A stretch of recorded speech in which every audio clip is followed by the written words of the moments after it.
Happy Monday, everybody. Looks like someone's enjoying their last beach trip before the fall season. Oh, yeah. The last vacay of the summer.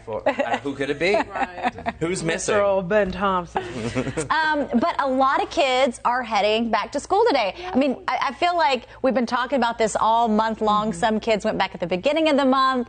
A lot of kids going back today. Fort Mill, Rock Hill. 1st of August. That does not make sense. That's too early. It's so well, that's what Union County tried to do. Which a lot of schools in different states, that's what they do. They go back to the beginning of August, and then they're done in May. See, we go to school in June. And when I went to school, it was after Labor Day. Labor Day, exactly, yeah. Yes. And that's what a lot of people push Northeast for, too. does that. Yes, they do. Yeah. They do. We did it. I was just about to say, Midwest, too. So anyway, we're doing a lot of back-to-school stories and coverage for you this week, and I actually got to sit down with the therapist, and she talked about really the number one issue she's seeing with kids is anxiety. So I spoke to her, and she gave us some advice for parents on how to ease that anxiety for your kids as they are heading back to school. Take a look.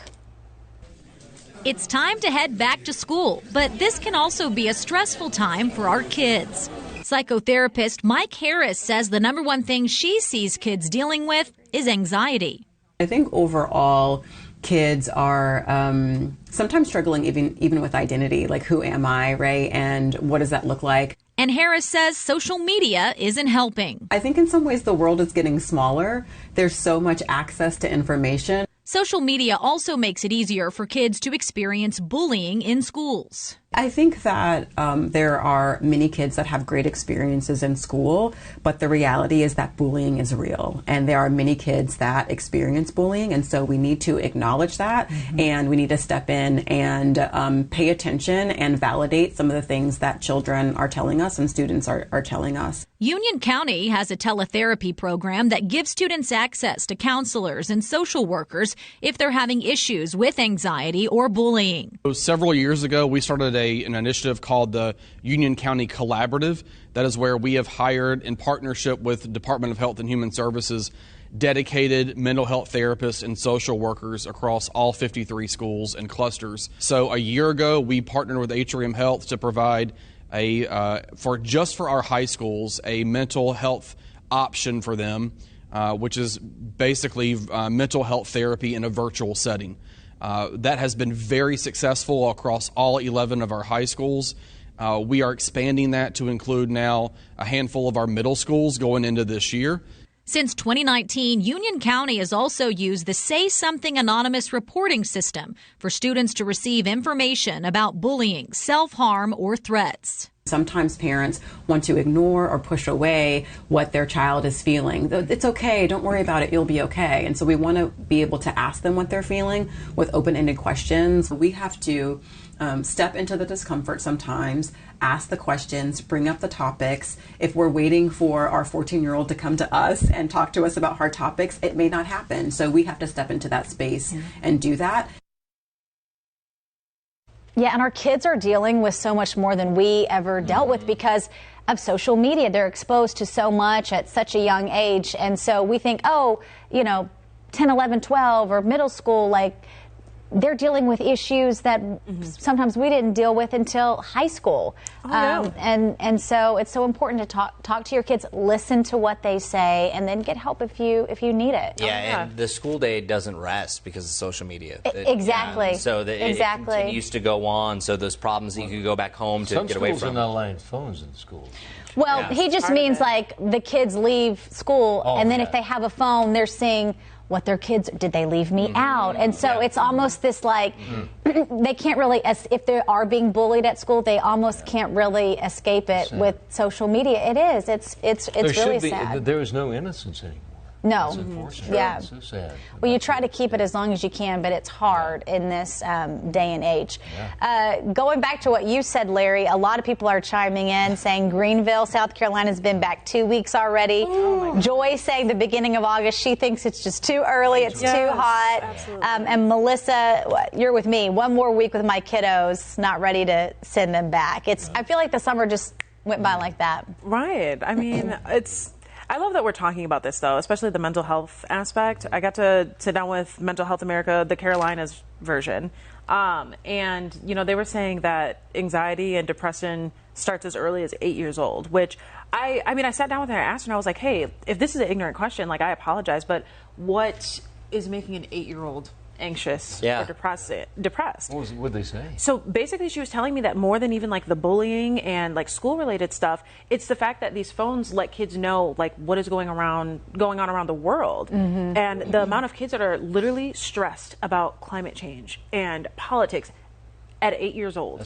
That's I mean, that was like, even in that interview, I think she could tell that I was like struggling to wrap my head around it. And then I remember that I talked to like some kids. This was probably the first few months when I started, and I talked to like some first graders. Now, what are you in first grade? Like 7, 8, right? Yes, 7, 8. My daughter was in. Well, some are 6 in first grade. Oh my gosh, goodness. Okay, yeah. My daughter was 7 in first grade, but yeah, there are some 6-year-olds depending on when your birthday is. Okay, so relatively 6 to 8. Yeah. Okay, this is really young, and the understanding that these kids gave me about what they knew about the political scene and other social issues going on. I mean, I was baffled because I'm like, what? Well, how do they even know this? Several years ago, I spoke to a doctor, even as for a story, even as adults, with the news, where we speak to people who struggle watching the news. Yeah. It's so important, yes, to stay informed, to help other people if you can. But there is something, what you're saying to that aspect, that when people watch the news and they take in everything that's happening all around the world, not just in their backyard, what they can control, which it is important to see how you can help people and when there's disaster zones and whatnot.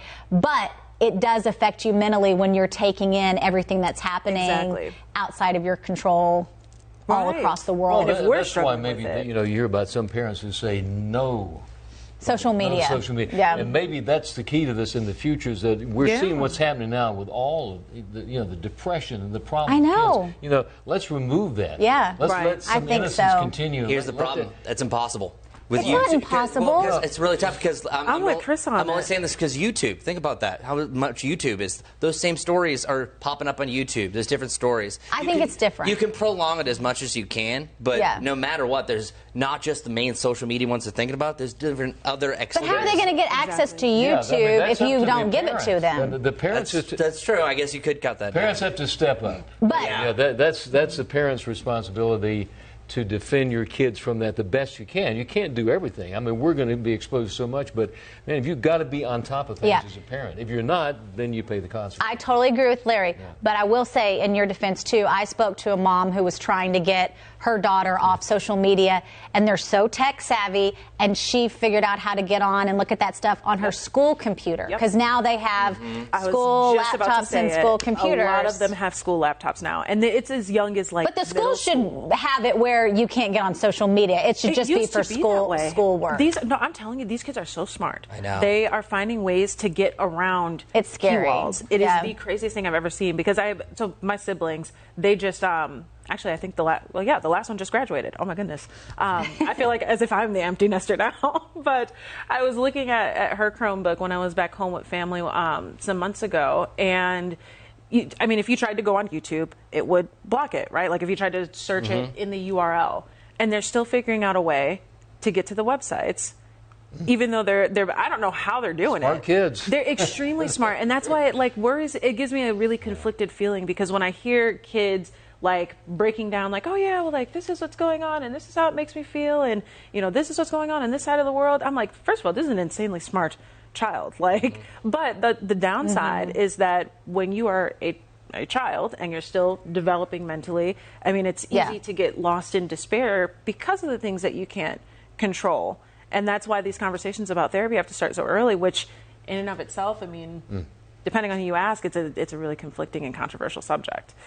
A lot as a parent you have to deal with. Oh, it's today. I know this has been a big insight. So Oh my gosh. Yeah, I know. It really, because Sarah's kids are now 4 and 7. Yeah. So kind of seeing what that is, and JT is 13 months. But even his attraction towards the phone, just because we're on them and what he sees. Yeah, like he does that. Well, first off, we used to do this. Exactly. Now JT goes, and we don't even talk on the phone that much. Yeah. It's just that they see a couple of things, and that also shows, as a parent, the littlest things that we do can be the biggest things in their eyes. Yes. And then when I jump to impossible, nothing's impossible, but it's getting more and more difficult. Yes. As more and more things are filtered in, other kids will have different privileges from different parents. Oh, my daughter's already said, so-and-so, they have cell phones. I'm like, you're not getting a cell phone. Right. You're not even 8 yet. But I will say this, too. As a parent, I heard someone saying, it made me feel better. You can always take it away. If you have given it, whatever that is, if you've given them Instagram, if you've given them full access to YouTube, it is okay to say, you know what, we're not going to do this anymore. Right. Because sometimes parents think, well, I already gave them social media. Well, if it's not working, it's not working. But you have to stand up as a parent, and you can't be influenced by them. You can't totally. be afraid. You know, I think a lot of parents are afraid of their kids, are afraid they're going to offend their kids. Well, you're not meant to be your kid's friend until older. Exactly. Until older. Go out, enjoy yourself. I'm not your friend, I'm your parent. Remember a child's place, I'm not one of your friends. That is the one thing my mom said the absolute most. I'm peering at No, I read all of these. The only one is, oh, cool. So that's the new comment. I read all the rest of them. And let's wrap this up with a lighter note. Do you all remember this time of year as a kid, though? Summer ending, moving on to school. You're excited because you have all these new outfits, and maybe I was excited about the new pens. I guess I was on the nerdier side. But no, it's one of those wrapping up, so it's a big transition over like that, but then other people can get excited that falls around the corner. So that's right. So keep commenting. And hey, if you want to add your back to school picture below in the comments, we want to see it. We're going to be showing them all week long and next week on Wake Up Charlotte on our broadcast. But thanks for joining us online, everybody. We'll see you back here tomorrow morning. All right, have a blessed day.